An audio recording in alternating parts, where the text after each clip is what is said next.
So what happens when you're sad around a narcissist? Like, how do they act? How do they react? Do they treat you any better? Do they get kind, caring, and compassionate and stroke your hair or hug you and kiss you? Or do they go in the other room and slam the damn door and pretend like nothing's happened? Or do they tell you to shut the hell up and stop your whining? What happens? That's what we're talking about today, y'all. Of course, if you're new here, my name is Lee Hammock. I'm a diagnosed narcissist, here to give you the inside look at the mind of a narcissist. And welcome to another episode of the Narcissist Code. Let's get it.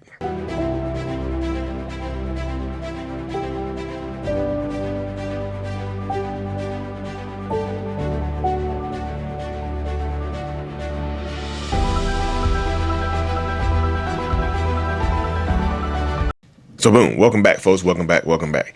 Yes, narcissistic people do not like it when you are sad around them. Well, not every single narcissist. Now, let me go ahead and lead the video off by saying no two narcissists are the same. Got it? Good. No two narcissistic people, two toxic ass people are going to be the same. So no two narcissists are going to react the same. Now, some could react in certain ways and whatnot, right?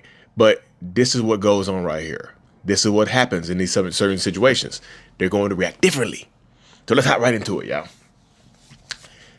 Could there be a narcissist out there that when you get sad, they get kind, caring, and compassionate?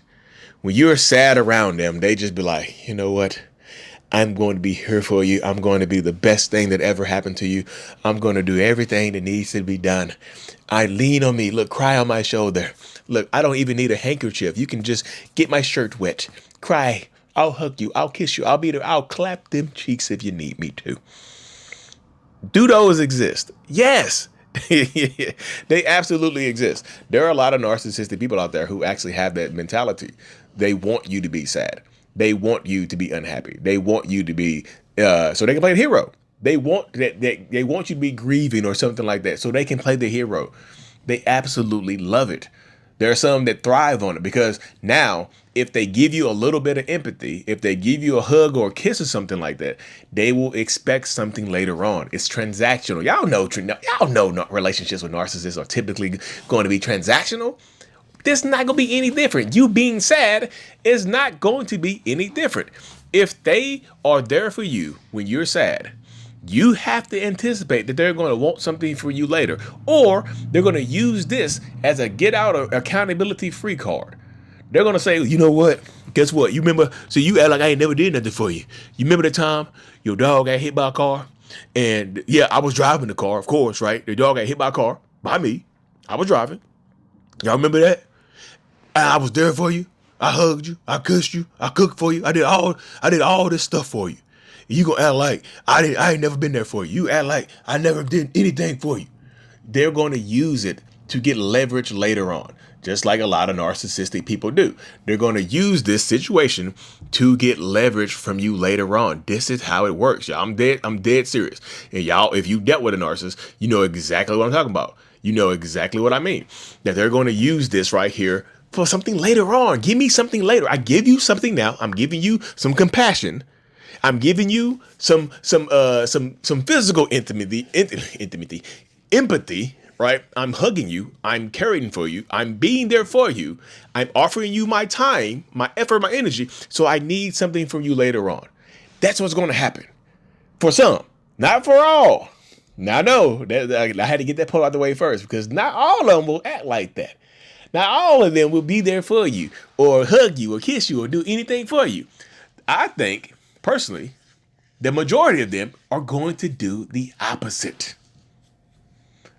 I think the majority of narcissists are actually going to lose it when you are sad.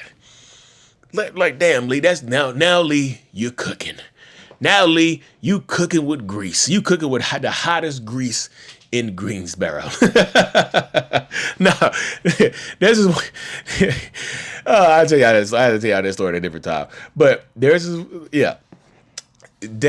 most of them will not be there for you when you're sad or when you're grieving or when you need them. That's just the objective truth. They're not going to be there for you. So you acting like you thinking that they're going to be there for you is you doing yourself a disservice. Let's be real. Like most narcissists, when you're sad around them, some of them, or most of them, are going to get angry. Most of them will imagine your partner getting pissed off and angry because you're sad. And like I said grieving, but sadness can be you just had a bad day. Like you had a bad day at work. Your boss yelled at you. You lost a client, right? You got there late or you got there early. Something happened. You lost your job, right? You got kicked out of school. You got a B- when you wanted an A. You failed a class. Like you're sad about something. And they just meet you with anger. They meet you with anger. They meet your sadness with anger. And that can make you, they can do damage to you. They can hurt your feelings. They can do a lot of harm to your mind in this type of situation right here. When they meet you with anger, when you need compassion, when you need some type of love, when you need some type of joy or something, you need somebody to be there for you. And they're meeting you with this pissed off attitude. They're meeting you with this flaming hot fire that they have. That's crazy. That's insane. You know? Most of them, this does not have to be a boyfriend, girlfriend, husband, wife relationship dynamic right here. This could absolutely be your parent being sad around a narcissistic parent. This could absolutely be your friend, your teacher, your boss. Be sad around them. You'll see that your true character come out of it, right? A lot of them hate that when you're sad around them. They'll make you pay for being sad. They'll call you negative Nancy or negative Ned, right? They're just like you a buzz. They'll call your sadness a buzzkill. Now, they are allowed to be sad, right? They're allowed to be unhappy. They're allowed to complain, but you can't. Like, right? You're not even really sad. You just might be just tired of something. You want a life change. You want something to happen in your life. You want your life to get better in some way, shape, or form. And it's just not working out for you right now. And this is the type of stuff that ends up happening. Like you are going through it. You are battling in this situation. You want the best for yourself in this scenario, and you're trying to go out there and get it. And then you get met with this narcissism. You get met with this toxicity. You get met with this horrible ass person that's not being there for you. And I know that sucks, right? But this is the mindset of a narcissist. Now, Lee, you told us what they'll do. Some of them will do, right? But what will others do? Some of them, like I said, will get angry at you. But some of them will just ignore you. Don't expect empathy from a caring person that doesn't care. They act like they don't care. If they haven't cared before, don't expect empathy from them. When you're sad around them, some of them will just pretend they don't see you, like you don't exist. They'll go on if you're sad or you're crying or you're grieving or you need some type of emotional support, you might need a friend or somebody else to be there for you, family member, brother, sister, whoever, right? You need somebody, an AI chat bot will give you more empathy than your narcissistic partner, right? That's crazy. You got an AI chat bots out here giving out more empathy than your narcissistic partner, which is insane, right? Which is insane. Yeah, AI bots giving out more empathy and shit than your narcissistic partners do, which is crazy, which is absolutely crazy.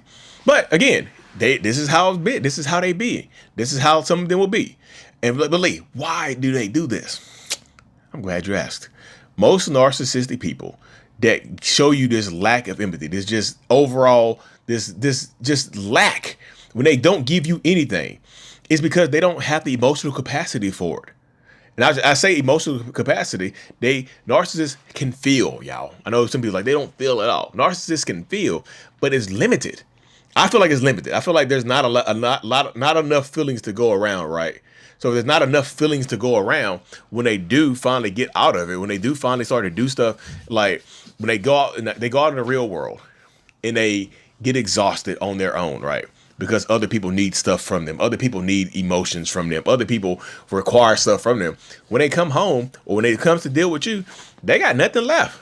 They got nothing for you, right? There's nothing that they have for you right here, right? They don't have anything left to give you. So that happens quite a bit too to a lot of people in these situations.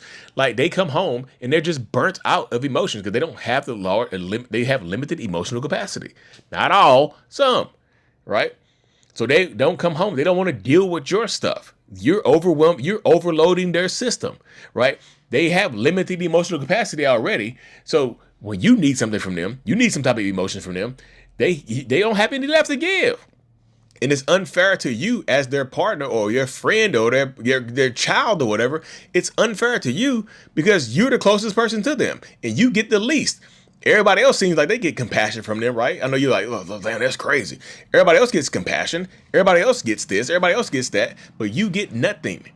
They give you little to nothing. They don't give you little to nothing. They don't want to deal with it. Like I said, you overwhelm your emotions, your sadness overwhelms the senses of a narcissistic person. I know that, again, y'all, I know how insane that sounds. Like when you are just like, Lee, they ain't got nothing to give. Even if you're at home with them, they don't want to give it to you. Your emotions, your sadness is a hindrance. You're taken away from them. Narcissistic people only want to be around people that are not taken away from them. They want to be around people that are just giving to them, giving.